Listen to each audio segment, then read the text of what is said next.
প্রস্তুতির জন্য জানাচ্ছি আমি Augustine purification the metropolitan the cooperative credit union league of Bangladesh কাল এর প্রতিনিধির মাধ্যমে এবং the metropolitan Christian cooperative housing society লিমিটেডের সদস্যদের প্রত্যক্ষ ভোটে নির্বাচিত chairman. The cooperative credit union league of Bangladesh limited বাংলাদেশের ক্রেডিট ইউনিয়নের আন্দোলনের সুপ্রদ্রষ্টা আর্চবিশপ লরেন্স লিউজ গ্রেনার সেচ্ছির অনুপ্রেরণায় এবং পৃষ্ঠপোষকতায় ফাদার চার্লস ইয়াং সেচ্ছি 1955 খ্রিস্টাব্দে ঢাকা লক্ষ্মীবাজার প্রথম ক্রেডিট ইউনিয়ন দি খ্রিস্টান cooperative credit union limited Dhaka প্রতিষ্ঠা করেন।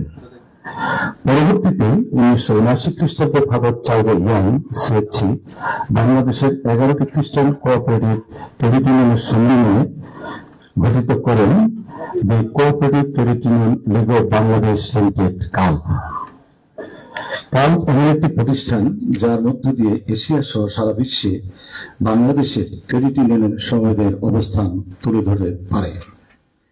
প্রিয় সাংবাদিক বন্ধুরা, কাল্পের 30 জুন 2024 পর্যন্ত পূর্ণ ক্রেডিট ইউনিয়ন সদস্যের সংখ্যা 952টি, সহযোগী সদস্য সংখ্যা ক্রেডিট ইউনিয়নের সংখ্যা 256টি ও অন্তর্ভুক্ত ক্রেডিট ইউনিয়ন সদস্য সংখ্যা 164টি, সর্বমোট 1372টি। কাল্পের 45 বছর ইতিহাসে বিভিন্ন ব্যবস্থাপনা কমিটি দায়িত্ব পালন করেছে। এরই ধারাবাহিকতায় 2022 খ্রিস্টাব্দের 11 নভেম্বর নির্বাচনের মাধ্যমে বিপুল ভোটে আমরা নির্বাচিত হই। বর্তমান কমিটি দায়িত্ব নেওয়ার সময় কাল্পের মূলধন ছিল 1040 কোটি টাকার কিছু উপরে। 2022-23 অর্থ বাজেটে তা বৃদ্ধি পেয়ে 1250 কোটি টাকায় দাঁড়িয়েছে।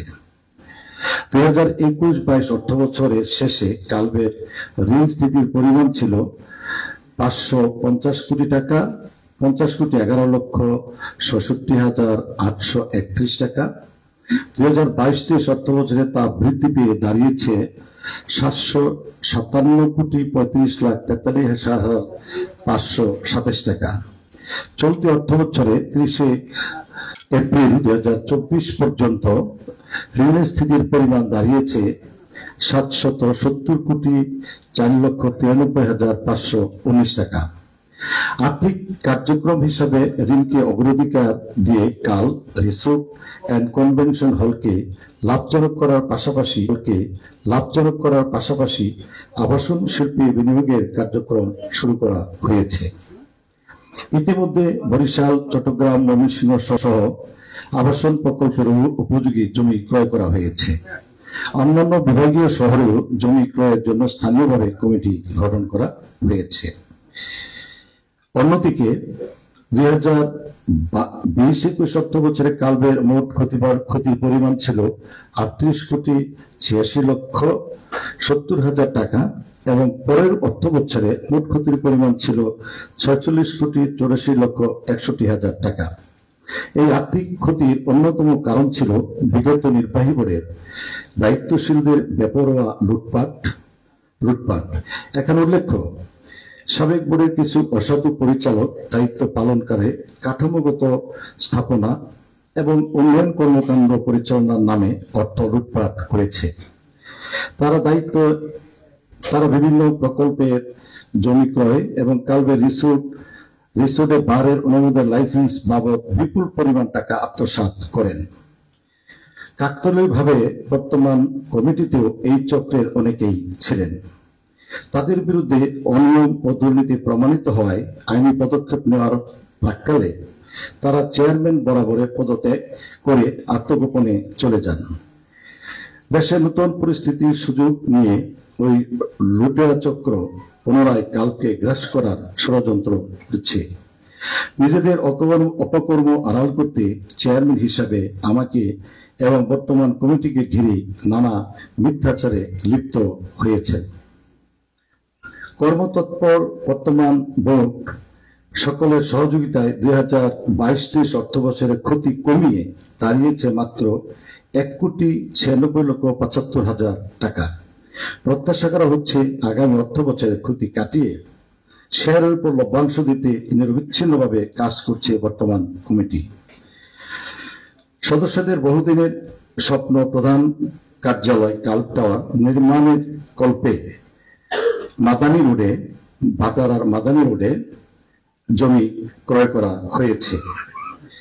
ইতিমধ্যে টাওয়ার নির্মাণের কার্যক্রম প্রারম্ভিকভাবে শুরু করা হয়েছে। বর্তমান প্রধান কার্যালয়ে সুউচ্চ আবাসিক গৃহ নির্মাণ পূর্বক ফ্ল্যাটও করা হবে। দি metropolitan Christian cooperative housing society limited, প্রিয় সাংবাদিক বন্ধুরা, দি metropolitan Christian cooperative housing society limited একটি আর্থসামাজিক প্রতিষ্ঠান, যা সদস্যদের উন্নয়নে প্রতিষ্ঠানটি বাংলাদেশের সমবায় আইন দ্বারা পরিচালিত।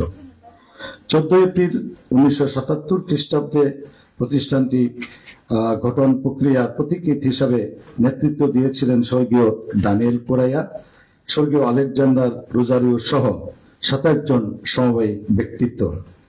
সংগঠনের গড়ার পেছনে মন্ডলীর পক্ষ থেকে পরম শ্রদ্ধেয় প্রয়াত আর্চবিশপ মাইকেল রোজারিওর অবদান অনস্বীকার্য। প্রতিষ্ঠানটি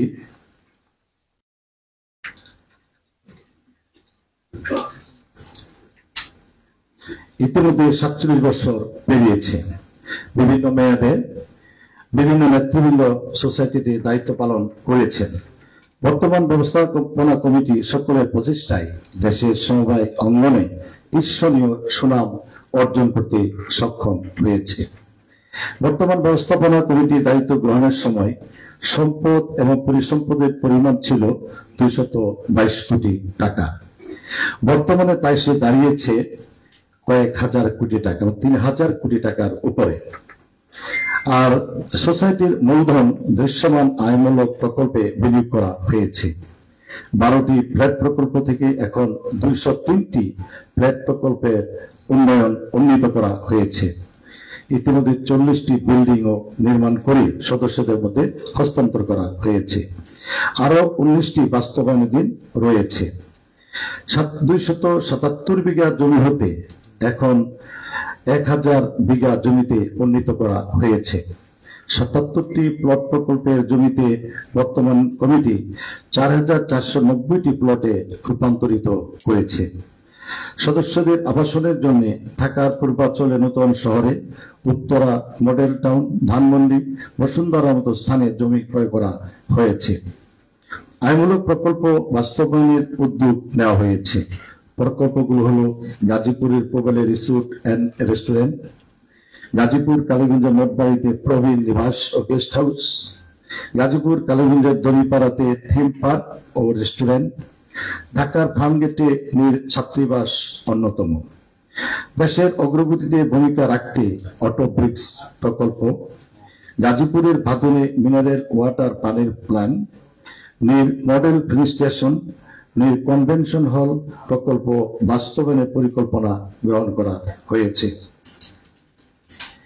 সোসাইটির মোট সদস্য যারা নিয়মিত সদস্য রয়েছেন 25,452 জন। এর মধ্যে নারী সদস্য রয়েছেন 10,412 জন। মডেল কোঅপারেটিভ হিসাবে বাংলাদেশ সরকারের সমবায় মন্ত্রণালয়ের অধীনে প্রতি বছরই বিসিএস ক্যাডারবৃন্দ আমাদের প্রতিষ্ঠান পরিদর্শনে আসেন। চলতি বছরের নেপালের বৃহত্তর ক্রেডিট ইউনিয়ন প্রতিষ্ঠান নেপস্কুনের প্রতিনিধিগণ হাউজিং সোসাইটি পরিদর্শন করেন এবং তারা আমাদের ভূয়সী প্রশংসা করেন। প্রিয় সাংবাদিক বন্ধুরা, কাল এবং হাউজিং সোসাইটি এখন উন্নতির শিখরে আহরণের চেষ্টা চালাচ্ছে। ঠিক তখনই ওই কুচক্রী দুর্নীতিবাজ কুচক্রী মহল নিজেদের অপকর্ম ভিন্ন খাতে প্রবাহিত করতে নতুন রূপে আত্মপ্রকাশ করছে। বিশেষ করে এই প্রতিষ্ঠানের চেয়ারম্যান হিসেবে আমাকে এবং প্রতিষ্ঠানকে জড়িয়ে নানা মিথ্যা পসরা সাজিয়ে বিভিন্ন সোশ্যাল মিডিয়ায় অপপ্রচার চালিয়ে সামাজিকভাবে আমাদের হেয় প্রতিপন্ন করার চেষ্টা করছে। আমাকেও ব্যক্তিগতভাবে অপদস্থ করার জন্য অপচেষ্টায় অব্যাহত রেখেছে। অথচ হাউজিং সোসাইটির অভূতপূর্ব উন্নয়নের ফলে গণপ্রজাতন্ত্রী বাংলাদেশ সরকারের সমবায় মন্ত্রণালয় আমাকে ব্যক্তিগতভাবে ও প্রতিষ্ঠান হিসাবে হাউজিং সোসাইটিকে জাতীয় সমবায় পুরস্কারে ভূষিত করেছেন। পাশাপাশি আন্তর্জাতিক নানা সম্মান সহ পুরস্কার অর্জন করতে আমরা সক্ষম হয়েছি। প্রিয় সাংবাদিক বন্ধুরা, আমি দৃঢ়কণ্ঠে আপনাদের মাধ্যমে অবগত করতে চাই, হাউজিং সোসাইটির সকল প্রকার কার্যক্রম সমবায় আইন, বিধি ও উপবিধি যথাযথভাবে মেনে বার্ষিক অডিট, বার্ষিক সাধারণ সভা পরিচালিত হয়। এই প্রতিষ্ঠান কারো ব্যক্তিগত প্রতিষ্ঠান নয়, এটা খ্রিস্টান সম্প্রদায়ের সদস্যদের এর মালিক। প্রতিষ্ঠানে খ্রিস্টান সদস্য ছাড়া ভিন্ন ধর্মাবলম্বী কোনো ব্যক্তি এখানে অর্থ গচ্ছিত রাখার কোনো বিধিবিধান নেই। সম্প্রতি বিভিন্ন মিডিয়ায় একজন প্রাক্তন মন্ত্রীকে ঘিরে মিথ্যা বনোয়াট ভিত্তিহীন সংবাদ প্রচার করা হয়। ওই ব্যক্তির কোন অর্থ বা সম্পদ এই প্রতিষ্ঠানে গচ্ছিত রাখার কোনো সুযোগ নাই। প্রতিষ্ঠানের কোনো প্রকার অবৈধ সম্পদও নাই। আমরা এই অনভিপ্রেত অসত্য তথ্য প্রচারের তীব্র নিন্দা ও প্রতিবাদ জানাই। আপনাদের জ্ঞাতার্থে বিনয়ের সঙ্গে জানাচ্ছি, আমি আগস্টিন পিউরিফিকেশন একজন আবাসন ব্যবসায়ী হিসেবে দীর্ঘ 30 বছর ব্যবসা করছি। এই দুই প্রতিষ্ঠানের চেয়ারম্যানের দায়িত্ব নেওয়ার আগে আমি পাগার খ্রিস্টান কোঅপারেটিভ ক্রেডিট ইউনিয়ন লিমিটেডের প্রতিষ্ঠাতা সেক্রেটারি হিসেবে দায়িত্ব পালন করেছি।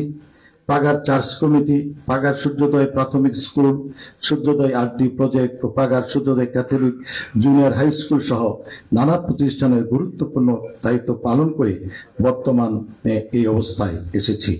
এই হাউজিং সোসাইটি এবং কালবের মতো জায়গায় চেয়ারম্যান দায়িত্ব পালন করছি। আপনাদের জ্ঞাতার্থে জানিয়ে রাখছি, অপপ্রচার করা হলেও আমেরিকায় আমার কোনো বাড়ি নেই। প্রিয় বন্ধুরা, এতক্ষণ ধৈর্য ধরে আমার কথা শোনার জন্য আপনাদের প্রতি কৃতজ্ঞতা জানাচ্ছি।